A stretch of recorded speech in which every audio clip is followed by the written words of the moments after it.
এর মতো আমল করলেই বা আল্লাহ বলে যাবে। জিন আরাতে বেশি প্রয়োজন। জিন আর আল্লাহ বলে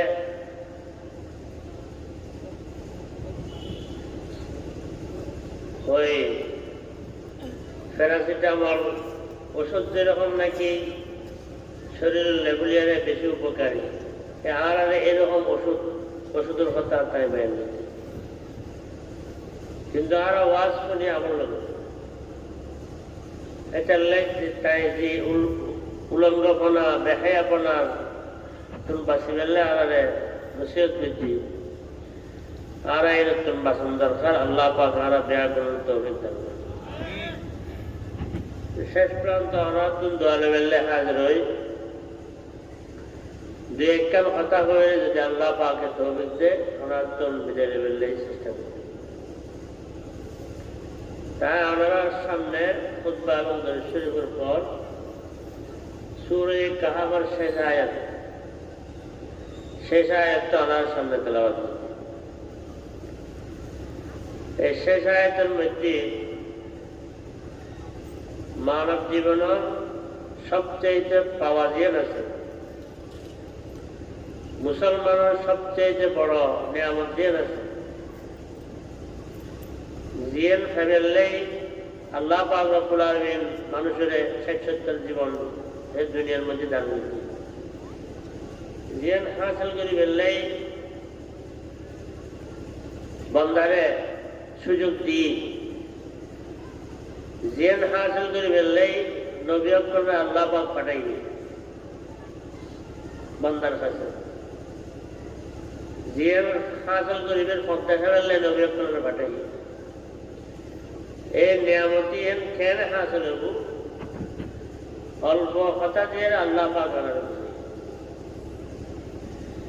এই নিয়ামতি কি প্রথম জানান? সবচাইতে বড় নিয়ামত জ্ঞান হাসিল করলে বন্দার সফলতা অর্জন হয়। যে নিয়ামতটা হাসিল হইলে বন্দার জীবন সফল, এই নিয়ামতটা কি? এই এনার্জি কি? আর এনার্জি আল্লাহ পাকের গোলাম, আল্লাহ যার খালেক মালিক। আল্লাহ পাক রব্বুল আলামিন দুনিয়ার মধ্যে যে সন্তুষ্টি অর্জন করে দিয়ে যায়, আর আখিরাতের মধ্যে আল্লাহর দিদার যদি আর হাসিল করে দিয়ে যায় তাহলে বান্দার লাই সবচেয়ে বড় নিয়ামত। সুবহানাল্লাহ, বান্দার লাই সবচেয়ে বড় নিয়ামত আল্লাহ পাকের সন্তুষ্টি অর্জন করুন, আখিরাতের মধ্যে আল্লাহ পাকের দিদার হাসিল। এটা লে আল্লাহর বান্দা বলে কি হয়? জান্নাত ও দোজখ সে আর আব ক্যা করো,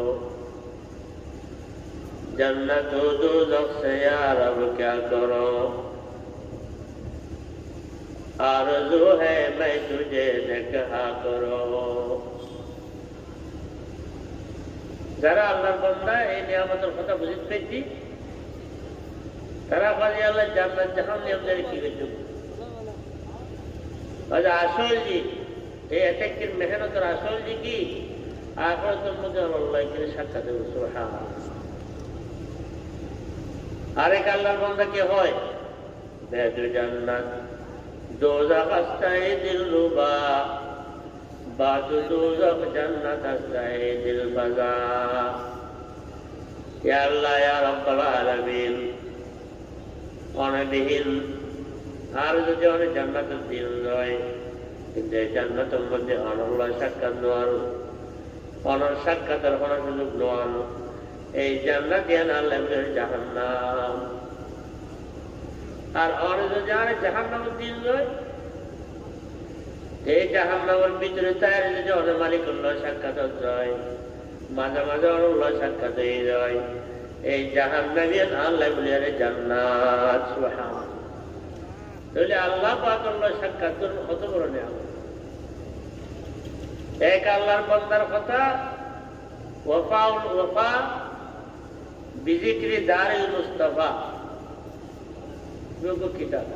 এই কিতাবের মধ্যে এক আল্লাহর বান্দার কথা, এক আল্লাহর খাঁটি বন্দার কথা উল্লেখ করছে। ইন্তেকালের পূর্বে যারা আল্লাহর বন্দা, তারা আল্লাহর খাঁটি বন্দা বেহেশতের নাজ নিয়ামত দেখে আল্লাহ পাকে তারা দেখাই গেছে। তো এক আল্লাহর বন্দা বলে দুনিয়াতুল বিদায় নেবার আগ মুহূর্তে হঠাৎ দেখেছে জান্নাত। জান্নাতের আসমান দরজা খোলা, ফেরেশতা সকলে ইবেরে সন্তানাদের আল্লাহর বন্দা সারা জীবন তুই চোখের ঘুম ন দিও, ফিরে বিছনা ন দিও, আর আমার হারাম করছিলা এই জান্নাত ফেললেই আল্লাহ পাকের সন্তুষ্টি অর্জনে ফেললেই এই জান্নাতের আসমান দরজা তো আল্লাহ খোলা, জান্নাত তো আল্লাহ অপেক্ষা করেন। তুমি মৃত্যুর সাথে সাথে যে কোনো দরজা জেনে ঢুকতে পারিবা। সুবহানাল্লাহ। আর হইলে তো খুশি যেত আল্লাহর বন্দাই বলে আরেক দিকে ফিরে গেছে। এই বেশটা ইন দেখি ইন দেখের ফেরেশতা হলে এই আল্লাহর বন্দাই আরেক দিকে ফিরে গেছে। আরেক দিকে ফিরানোর বাদে দিয়ে আবারও এদিকেও জান্নাতরে আল্লাহ পাক তার সামনে দেখাইতে পারে না কিনা পারে আল্লাহ। আর বন্ধক করার ক্ষমতায় এই বাংলাদেশ, সৌদি আরব, মক্কা শরীফ হচ্ছেন হাজার হাজার মাইল দূরে। তো বন্দার ক্ষমতায় ক্যামেরা দিয়ে হজ যা হজ যে পালন হয়, হজের মতো উন্নতি